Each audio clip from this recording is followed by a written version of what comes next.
Hello everybody and welcome to the podcast. My name's James Harriman and today I'm joined by Dan from Funke and the Two-Tone Baby and the wonderful Doozer McDooze. They joined me on Skype to talk about the alternative to the festival season this year and how artists are getting out there without the stereotypical platform of festivals and a new audience to reach. We also had a chat about their careers, how the two first met, and many more wonderful stories.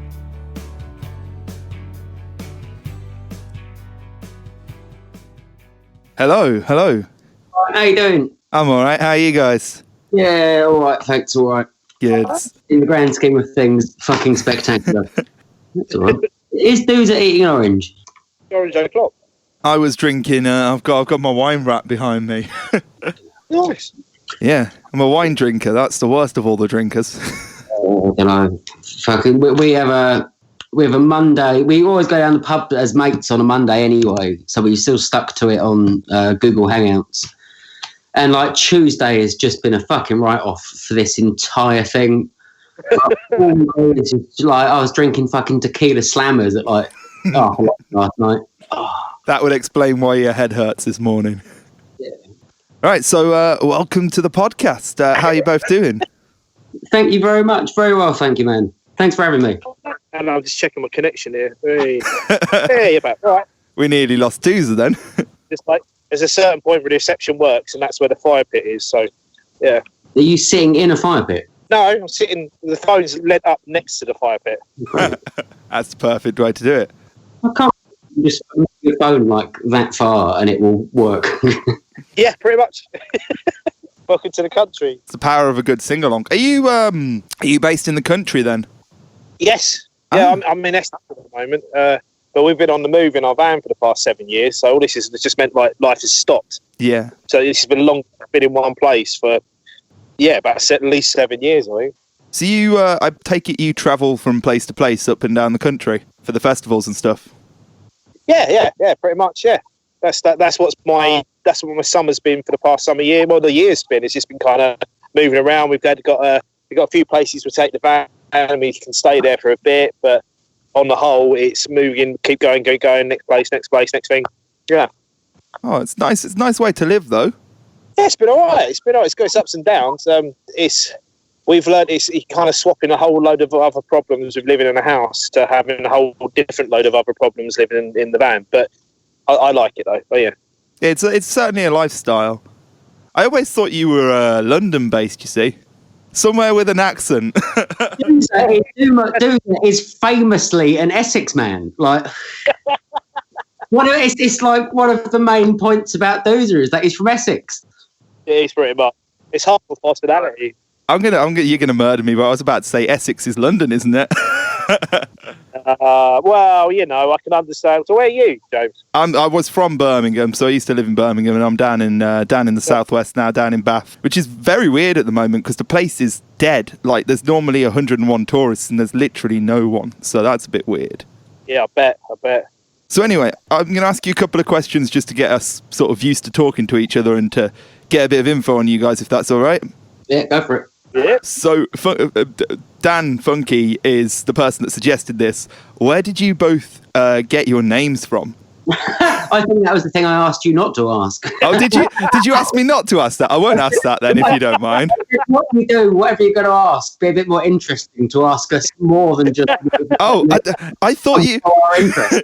I thought you asked me to ask you that question. Okay, we'll skip over that one. Yeah, the questions everyone asks. Is it the question everyone asks? Oh my God, yeah. I mean, he's called Doozer McDooze and I'm called Funke and the Two-Tone Baby. I don't think I've ever had an interview where the first question hasn't been, so, where'd you get your name from? So I've heard at least about 5 different versions why Dad's called Funke and the Two-Tone Baby. It's an interesting name, though. I can see why people like it. All right, I'll skip past that one. That was just to sort of get us laughing and get us chatting. Smooth. So obviously all the festivals have been cancelled this year, and I mean we all miss them very much. But what are you guys doing with your life? How are you coping? How are you staying creative? Are you doing any projects online? I know Dan's been doing the quarantine covers. I know you've both been doing live streams. Do you want to have a quick chat about that? Yeah. You go first, Dan. Well, I mean, this kind of live stream phenomenon has obviously appeared through necessity because everyone's got to get themselves out in some way. I tried a live stream within the first week of it all kind of kicking off. And turns out, because I live in the middle of nowhere, my internet connection is so poor that it was just a glitchy, cut-off nightmare for an hour, and I never knew. So it was a bit of a disaster for me. I'd been testing for about 3 days. I'd done a load of different test streams. I think Doozer was even watching them as well. And I was. Yeah. I had all the sound right, had all the lights right, and it was banging, and did all these tests and just had no idea. Once my connection was active for more than kind of 10 minutes, it just started glitching out. And that was the end of that, really. So I've started doing these quarantine covers as a necessity. I've got to do something to keep my hand in the game. And because I can't live stream, this is my next avenue to pursue. It's going pretty well, actually. I'm really enjoying them. I like the fact that you keep offering it up to your audience and keeping that into audience interaction. So you're talking to people and giving them an option of 2 different songs and saying, which one do you want to do? And it's usually a 50-50 split or something like that. It's getting better in the last few weeks. Blur and Oasis was massively one-sided to Blur. And this week is the Stranglers versus the Specials. And Stranglers are winning by quite a while. But that's because... Well, people played Die yesterday. Yeah, I know. That is one reason that it was suggested.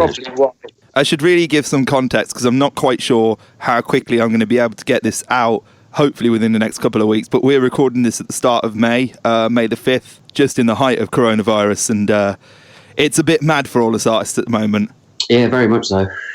But we're looking back. I mean, the quarantine cover's a great thing. And I know Dooze has been doing... a lot of live streams. You did the first, what was it called? Isolate Live stream. You did one of the first ones that they did, didn't you?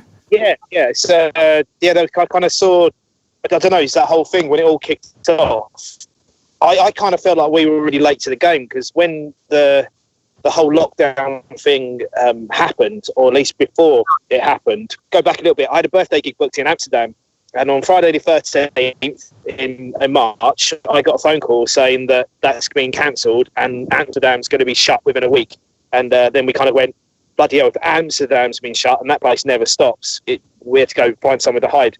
But I got involved with some different, what was it called? Isolate Live. I've done the Isolation Music Festival and a few other different things. But I've been quite enjoying doing the live stream. I've done it on and off though for a few years, kind of just using the Facebook Live thing for it. It's quite a fun way to get through those nights when I haven't got gigs and stuff on. So yeah, all right. Aye, well that's a good thing to have though. And I mean, you two both took part in the Ladies' Day lockdown as well. I was tuned into that. Yeah, that was loads of fun. Oh, didn't they do well? That was really good. Yeah, good on them. Yeah, they the Fueled by Cider lot are all absolutely great. And you know, I was going to ask this at some point. I might as well ask it now. How did you guys meet? Because you guys are always on the same festival lineups and stuff with the Fueled by Cider stuff. I know you guys are doing. We're going to be doing quite a lot in your various iterations. So, where did you guys first meet? Because you guys are good friends. We first met in Rochester at a Mad Dog McRae gig. Hey, it wasn't it? Hobos and Jarvis. No, Cosmo Jarvis. Oh, what a great act. Yeah, you were playing there, and I didn't know of you. There was a radio station I was being played on very early on in the funky world called XRP. And you were doing a podcast on that. Yeah, I was. Yeah, I was doing a regular podcast on that, like pretty much even weekly, I think. Yeah, it's doing an underground music type show.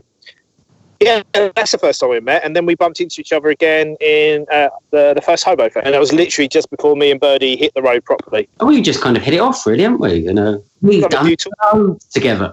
Christ. Yeah, it's quite a lot, isn't it? God, we've been to Europe about 4 times together. If you think about our kind of friendship together, we've just done loads over the past kind of 6-7 years. Yeah, lots happened. Yeah, it's good. I mean, it's just we've been on the same bill a lot of the time. That's been more of chance than anything else. Yeah, because you two are slightly different. But one thing that I see in both of your live shows is this whole energy and having fun. And we are, as Will Varley once said, we are here and this is happening now and living in the moment. Because that's, I think, what we've all got to remember at the moment. It's important to deal with the best situation you're in. But we will always be in a field in about a year, 2 years, however long it takes, and we'll be having fun again. Yeah, very much. Doozer seems to personify that in his living more than I do. But, yeah. It's a nice quote. Yeah, it's happening. It's nice when it happens. It feels like it's happening less and less that we're all bumping into each other. There was a little bit at one point where we were all just seeing each other every single weekend for the whole of the summer, and we're having to now make more of an effort to arrange lineups with each other and stuff. And now occasionally politics is getting involved in certain ways. But when we do find festivals, we can all meet up together again. It's just a lovely thing. And I bet it's like a family reunion. Yeah, absolutely. We end up getting far too pissed. Festival hangover's the worst. Yeah, Christ. Let the hangover kick in. That's the plan. Never let the hangover kick. That's the worst advice to give anyone. It's the best advice. They say at Alcoholics Anonymous meetings, that's how they start. Drive responsible, kids. So I'd quite like to talk very briefly about this whole. Hi, hold on. Let me do try and do the. Yeah, I'm going to offend you now. All right, I'm Doozer McDooze, and I'd quite like to play Glastonbury 2020. That whole sort of thing that happened. Well, that was more of a thing that kind of just got out of hand, and then I just kind of got into a habit of it. So it was last year at Glastonbury. I had so many friends playing. I just thought, well, if I make a few videos, maybe one of them will see someone who can tell someone, and then it will just happen. And then they cancelled it on purpose. They cancelled it just to avoid you. Yeah, pretty much. Yeah, that's what I read.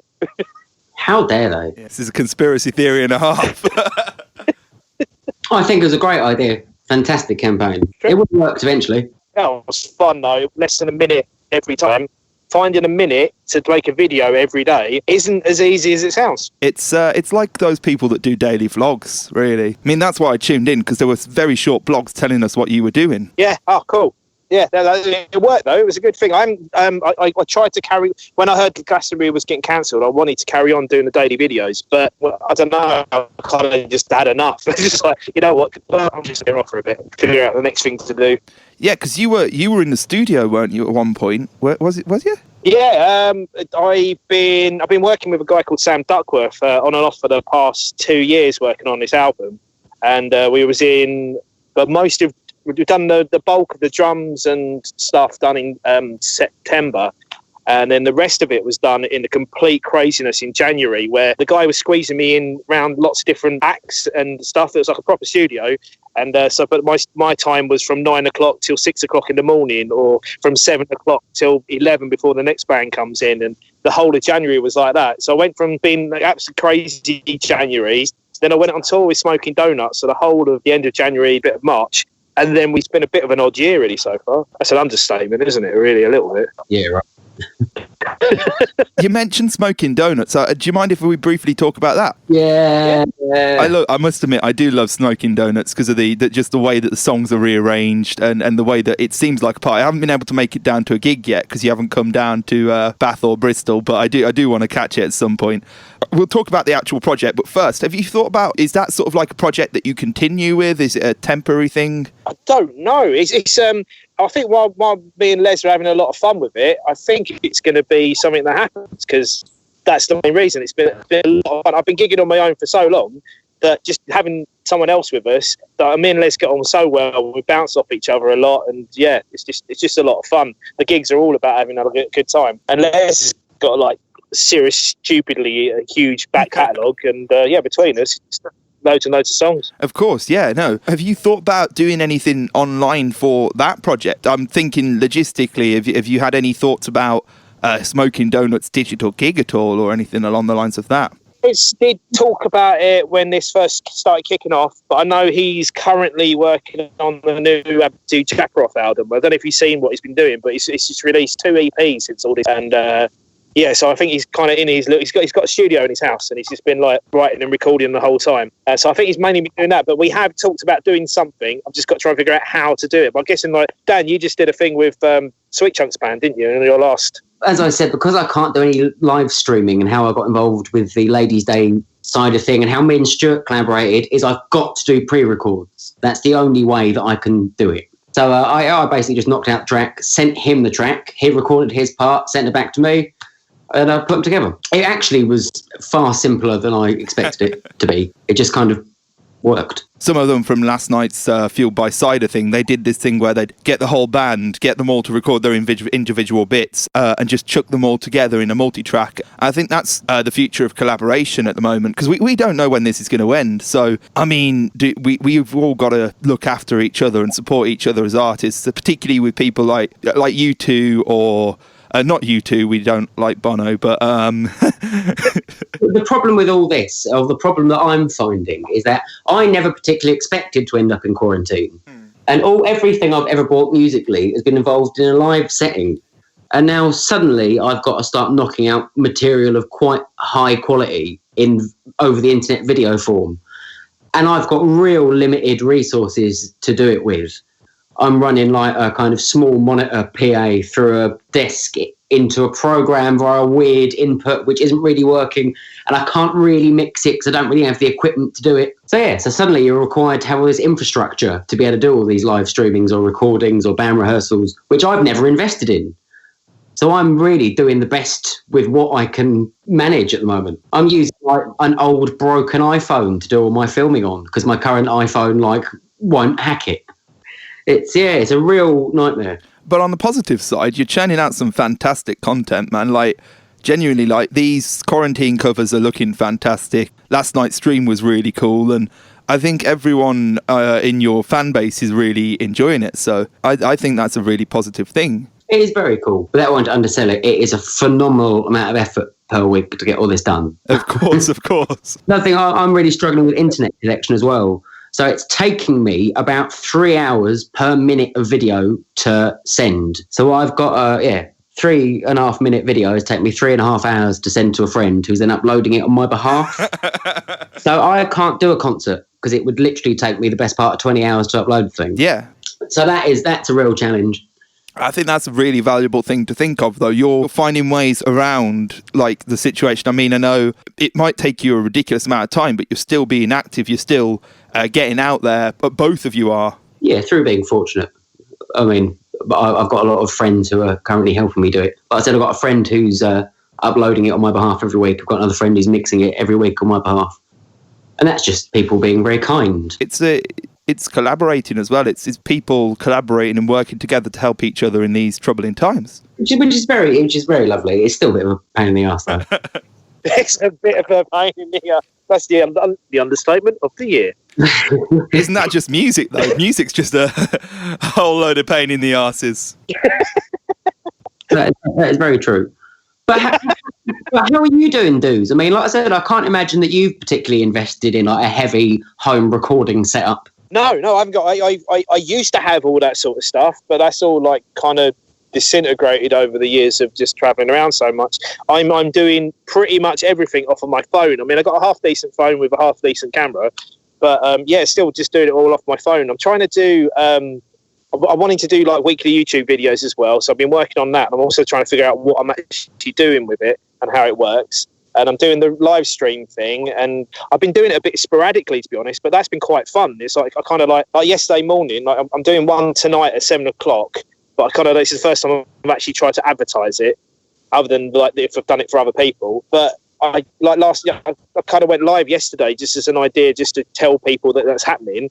And then someone said play a song, so I did. And then someone said, what's your PayPal address? I went, all right, then. And it was weird. It was just like, I was just going to talk to people for a minute and then ended up doing a little show at 11:00 on a Sunday morning. Or some Monday morning. I don't know what day it is anymore. Tuesday. But no, I don't know, just kind of, I've been looking into the YouTube thing for a few months now anyway, just as looking at it as a different way of doing what we do. I don't know. It's just kind of seeing how it goes at the moment, kind of taking everything as it comes and then kind of working with what we got, you know. And we're pretty fortunate that because everyone else is doing it, you've kind of got a lot of data that you can have a look at. You can see people who have done streams every week and see how that's going and what platforms working best and what times working best and stuff. Well, Semantics, I think it's Semantics, does live streams at like 11:00, 12 o'clock, and he's the only person live streaming at the time. I mean, I just did a gig for a Save Our Venues campaign called a venue called Moles, which is like a second home to me. I was playing there with Dirty Moonshine in March. That was one of the only 4 dates we got done of the tour. I was going to be there, and then I had a gig. Yeah, Moles is a fantastic venue, and it's a second home to me. How was it for you, by the way? I'm just curious. What did you think of Bath? That was a real dirty gig. Yeah, good.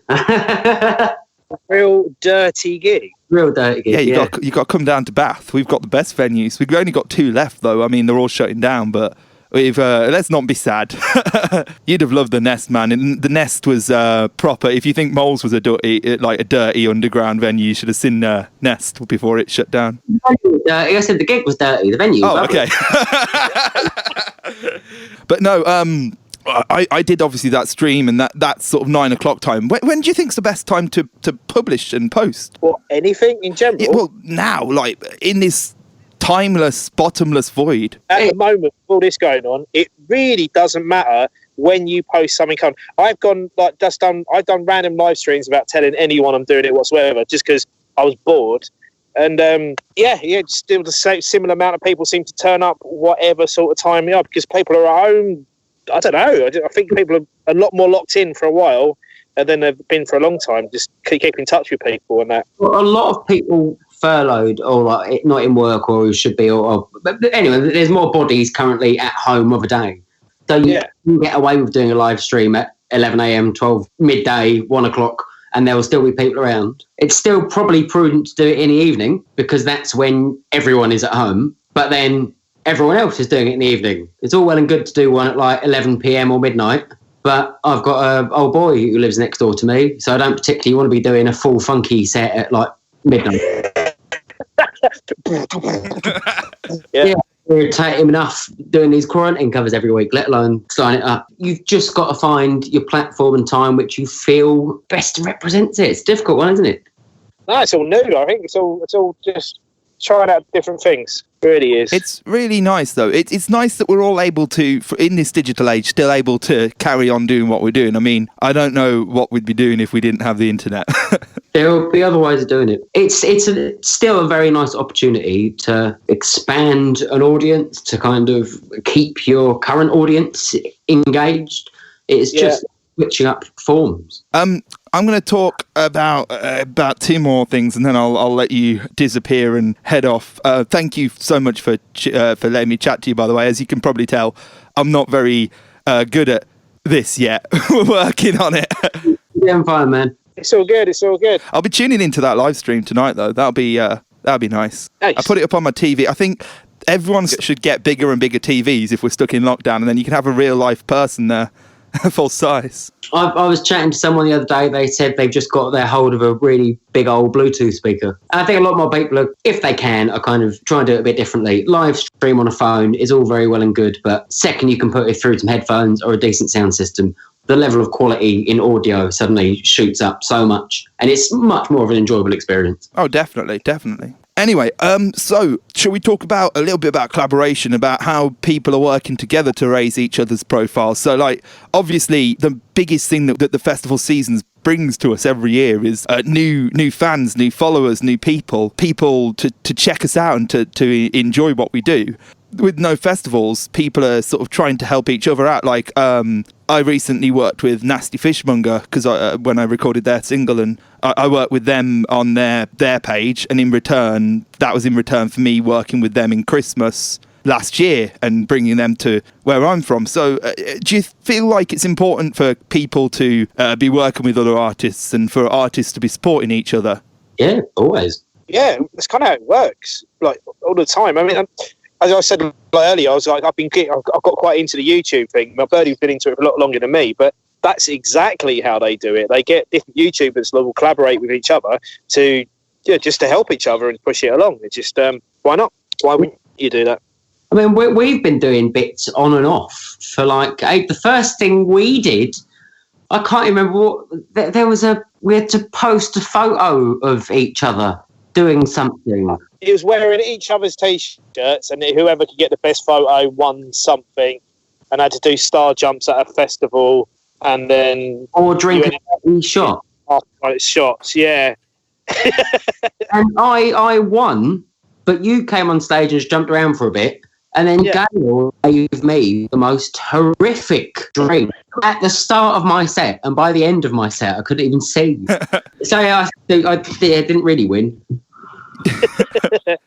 That's the thing about festivals. That was a festival, wasn't it? Did you say? Yeah, I had to pop off and get my charger. I was listening on. That's the thing about festivals. It's all about enjoying yourselves. And I don't know if you asked me not to ask this one either. I'm going to ask it anyway. What's your favourite festival moment of all time? Like, if there's one moment that sticks in your memory for both of you, either of you, what's the best moment? I have no. I mean, I'm coming up close to doing like 600 festivals at this point. I mean, how long's a piece of string? Christ. I could rephrase that. Yeah, which is the one that you're missing the most this year? Well, as it has just been Rochester Sweeps Festival, my home festival. Done it for the last 10 years, and it was meant to be this Sunday, and it wasn't. So I'm missing that currently very much. And there's a lot of festivals throughout this year. Broadstairs Folk Festival, again, this would have been my 12th year. Oh, I was going to come back this year as well. Yeah, there we go. There's like... Yeah, it would have been nice. But there's a lot, really. Every weekend from this weekend on is just another gig I'm not playing, festival I'm not playing, money I'm not making, opportunity I'm missing. So, all of them. Of course. It's like asking someone to pick between the kids. They've all got positives and negatives. Favourite ones. I actually got one that I just remembered. I think it was Deerstock quite a few years ago, probably about 5 years ago now. And we ended up doing this late night thing in this tent. And I ended up on the drums. And, that was fun. I ended up rapping... over something. Oh my god, that was that. Right. Oh my god. So to give you some context from my side of that was a double festival day. So I played Nostock in Shropshire, got off the main stage of that, then drove like 4 hours across the country to Nottingham, played my first ever main stage headline at a festival, then got off stage and ended up in this little tent with Dooze. At like 3 a.m. after far too many substances, and it was like, right, it's best time to jump on stage and start rapping with Dude. And didn't even play the drums. For those of you that are listening, Dooze is now doing a drumming. I'd gone from Kent VW Festival. I was there the night before, but I was also somewhere else the other side of the country the day before that. So I'd been on this complete mad mission. And that festival was weird in the end as well, because I was meant to be booked for a gig, and I turned up, and then the woman was convinced that I wasn't booked. And I was like, just driven like hundreds of miles. Yeah, that's the first time I told someone off when we was running the stage. I'm really enjoying listening to you two ramble, to be fair. It's nice. You did warn me that you'd be rambling between yourselves about your stories. No, dude. Pretty much. Oh, nasty Funke. I saw like last year. I kept seeing their name appear on like some posters with bands I knew and stuff like that. And then it took a while until something clicked, and they were the guys. I met them at Curses Festival. Like, it was just after my set. It was probably about 3 a.m. I was around a campfire, and they kept playing very loudly next to me, and I kept trying to move away. I was at Curses. No, I really liked what they were doing. I was just a bit music'd out at the moment. Fishmonger folks. I was 20 days into a tour, so it was. I feel you. I did a new festival last year, just gone. I did Funke in the Forest, which was a fantastic first year festival, like absolutely amazing. Really enjoyed every moment of it. But I'm quite new to the festival scene. I'm not used to the fact that I went and stayed with my mates in the general public camping instead of the artist camping, and I had to be up at 11 o'clock for my set at stupid o'clock in the morning. And all night I'd got a djembe played next to me. I didn't get a wink of sleep. But I think that's the spirit of a festival, isn't it? It's about... No, it is not. I do not agree. That is not the spirit. After you've been doing festivals for as long as we have, that is not the spirit of the festival. You want art camping in a van away from everyone else. So if you want to dip into it, you can. But if you want to dip out of it, you're not kept up by a fucking djembe all night. You know what I mean? To be fair, that's what I know. Next festival I play, I'm 10 out of 10 taking the artist camping. I love festivals where the artist camping is the busy part, and the public ones it's one of those ones. Yeah, basically lots of bands have turned up, but no one else has. And if you go in there, everyone's like got full on sound systems till 6 a.m. And I've just found a nice corner down the other side of the field. But you know, I don't think there's a strict rule with it. I think you can suss it out when you get there, though. Yeah, you know, after a while of doing it, you can just tell the second you turn up on site. A little quick scout around and go, no, yeah. And never be afraid to move. If you've set up and someone turns up next year and you go, no, never be afraid to start that van back up again and move. Sounds like I need to get a van. The useful things. Oh, yeah. We've got an old Land Rover that my parents are in the process of trying to convert into this whole living vehicle. We'll see how that goes. Anyway, it's been a wonderful time. Before we sort of round it off, there's one thing that Dan said to me, which was, how do you get to where you guys are?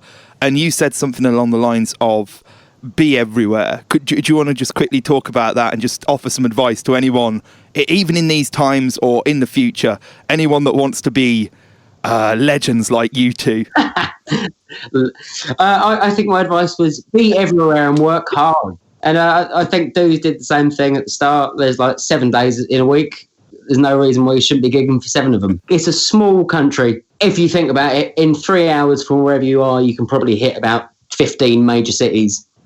And all the villages in between. There's pubs doing gigs, there's open mic nights, there is support slots. Be proactive, be polite, be punctual. Don't ever think anything's underneath you, and gig and gig and gig. And if anyone offers you an opportunity, take it. Anything you'd like to add to it? That's pretty much it, really. Oh, no, so yeah, be good and don't be a dickhead. just be nice to everyone and be helpful and that side of stuff, you know. If you turn up, there's a venue in Northampton called The Lab. Have you played The Lab? Either of you? Do you know the place? It's kind of, do you know Cole Phillips? Yeah. Did a talk last year. He's kind of taken over the booking of it, and they put up a post where this one guy who turned up for kind of like an open micy sort of thing, kind of said the venue was beneath him, and they said, and then we played there with Smoking Donuts, and it's on the post. It didn't mention this, but he said basically, within the past week, we had one guy who's never done a gig before in his life, and another guy who's headlined Glastonbury, and how one of them treated it just like it was lots of fun, and the other one treated like it was beneath him. And it's you're right. No gig is beneath you. No, it's just work hard, be fun, that as well. Be nice, have a good time. Just don't piss everyone off. Remember names as well. That is an important thing. Of course. Yeah, not like fans and people are good to remember, but if you turn up at a venue, you will be introduced to the stage manager, potentially someone else in an organisational role, and the sound guy. They are 3 people. Remember their names. It is 3 names to remember, and it just helps. It just helps a hell of a lot. Oh, of course. All right, well, thank you so much for joining us. Do you have anything you'd like to plug? Any new releases? Any upcoming shows? Well, of course not. Do you have any plans? Any? I mean, we're in lockdown. We've got.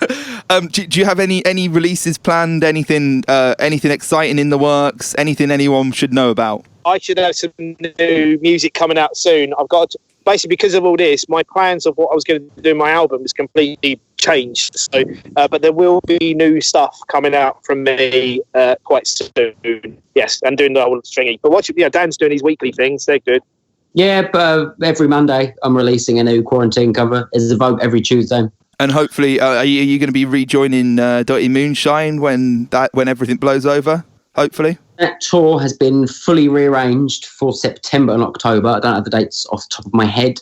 But for all intents and purposes, that is currently going ahead with all tickets sold for the previous dates still remaining valid. Awesome. So we will see. How were the gigs? 4 gigs out of 20 we did were banging. I really wish I'd come to that Bath one, to be fair. I was working, but I couldn't make it. But I'm so gutted. They're very cool. They're a fantastic band. And if you do get a chance to see them, they've got their new album coming out in about a month. And I recommend pre-ordering it because it looks like it's going to get in the top 40. Ooh. Sweet. To be fair, they're a band that everyone in this whole scene deserves a hell of a lot more exposure than they get. And there are so many fantastic acts. Well, thank you so much, Doozer McDooze and Dan from Funke and the Two-Tone Baby, for joining me. Your music is fantastic. It's on all the usual streaming platforms, so Spotify, iTunes, Tidal, Bandcamp. Am I right? Yep, Amazon, Deezer. Hey, we all know that. And what are your socials, if you guys would like to share them very quickly? Just Funke Two-Tone Baby over all platforms. Funky with an E. so at Doozer McDooze. That's DOOZERMCDOOZE. I'll when I can put links up on these things, I'll also link to the socials. It's been wonderful. Right, I'm going to stop recording now. Thank you for tuning in to the first podcast. Thank you, Doozer and Dan, for joining me. Have a lovely night. Stay safe. Stay indoors. Stay well. Stay drunk. Keep an eye out for the next podcast. And as always, just look after yourselves.